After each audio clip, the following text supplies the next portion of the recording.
एक छोटे से गांव में एक मेहनती किसान राज रहता था। वो धनी व्यक्ति नहीं था, लेकिन उसके पास एक अनमोल संपत्ति थी, ईमानदारी और समर्पण।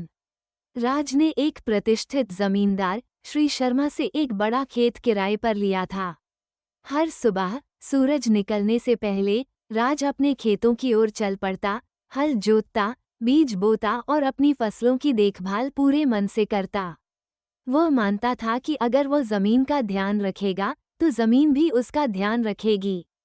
उसकी मेहनत और ईमानदारी ने उसे अच्छा नाम दिलाया और श्री शर्मा उस पर पूरा भरोसा करते थे।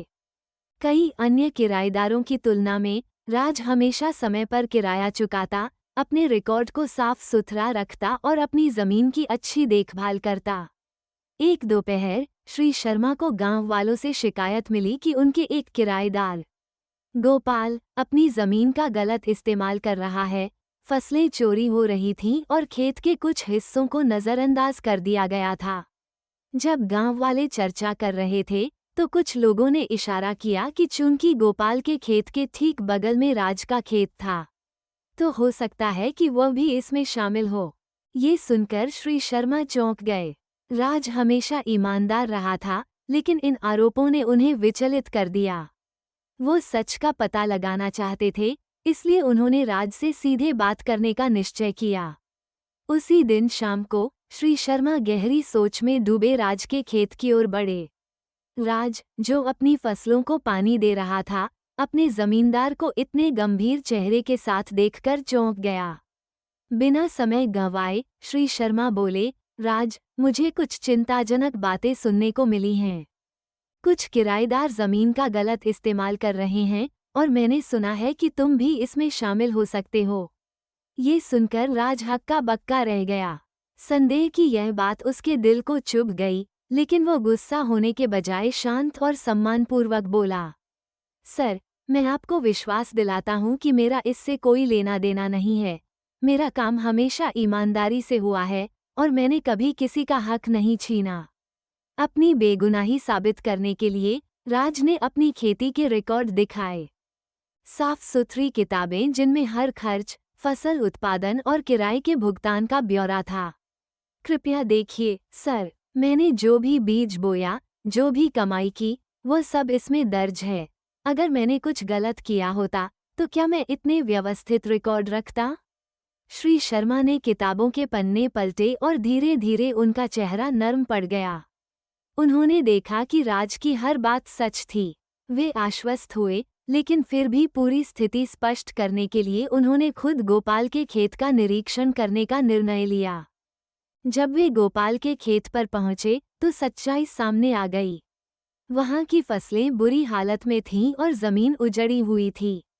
कुछ हिस्से बंजर पड़े थे, जबकि बाकी जगह से फसलें गायब थीं। साफ था कि गोपाल लापरवाह और बेईमान था। श्री शर्मा ने गोपाल को बुलाकर डांटा, गोपाल, तुमने जमीन का दुरुपयोग किया है और मेरे भरोसे को तोड़ा है।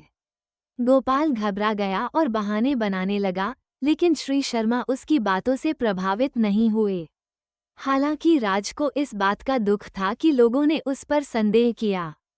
श्री शर्मा ने उसे एक प्राचीन पंचतंत्र की कहानी सुनाकर समझाने की कोशिश की कि लोग उस पर संदेह क्यों कर रहे थे। बहुत समय पहले एक गांव में एक मेहनती किसान रहता था। वो अपने खेत को पूरी लगन से संभालता था, लेकिन उसकी मेहनत बेकार जा रही थी, क्योंकि एक झुंड में आए बगुले और अन्य पक्षी उसकी फसलें नष्ट कर रहे थे।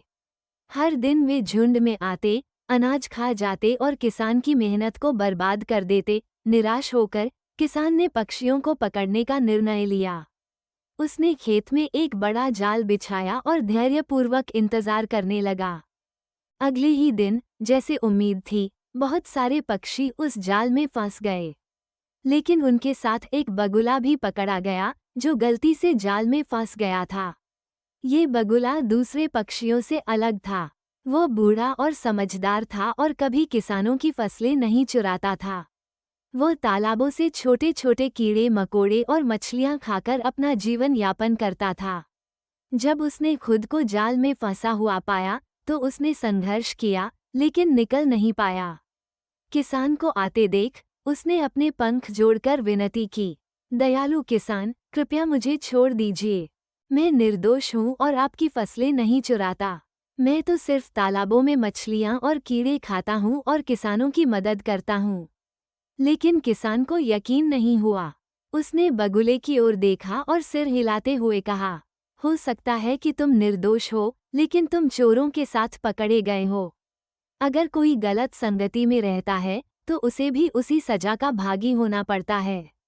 किसान ने बिना कुछ सुने जाल समेट लिया और सभी पक्षियों को ले गया, जिसमें बगुला भी शामिल था।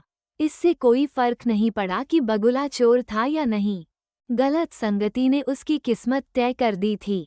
कहानी सुनने के बाद राज को समझ में आ गया कि लोग उस पर संदेह क्यों कर रहे थे।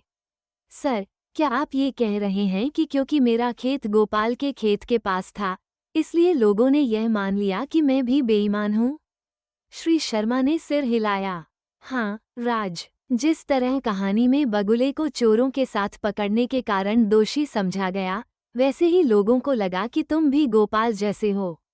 लोग वही देखते हैं जो उनके सामने होता है, और कई बार एक ईमानदार व्यक्ति भी संदेह के घेरे में आ सकता है, यदि वो गलत संगति में हो। राज ने गहरी सांस ली और सिर हिलाया। अब मैं समझ गया, सर। लेकिन मैं आभारी हूँ कि मुझे अपनी बेगुनाही साबित करने का मौका मिला। राज की ईमानदारी से प्रभावित होकर श्री शर्मा ने उसे एक और खेत उपहार में दे दिया, ये जानते हुए कि वो इसे भी अच्छी तरह से संभालेगा। राज भावुक हो गया। धन्यवाद, सर। मैं कभी भी इस भरोसे को तोड़ने नहीं दूंगा। गांव में सूरज ढलने लगा और राज अपने खेत में मेहनत से काम करने लगा, ये जानते हुए कि ईमानदारी हमेशा सबसे अच्छा प्रतिफल लाती है। नीति: व्यक्ति को उसकी संगति के आधार पर आंका जाता है। यदि आप अच्छे हैं लेकिन गलत लोगों के साथ रहते हैं, तो आप भी संदेह के घेरे में आ सकते हैं। अच्छे होने के साथ साथ ये भी जरूरी है कि हम अपने आसपास सही लोगों को रखें।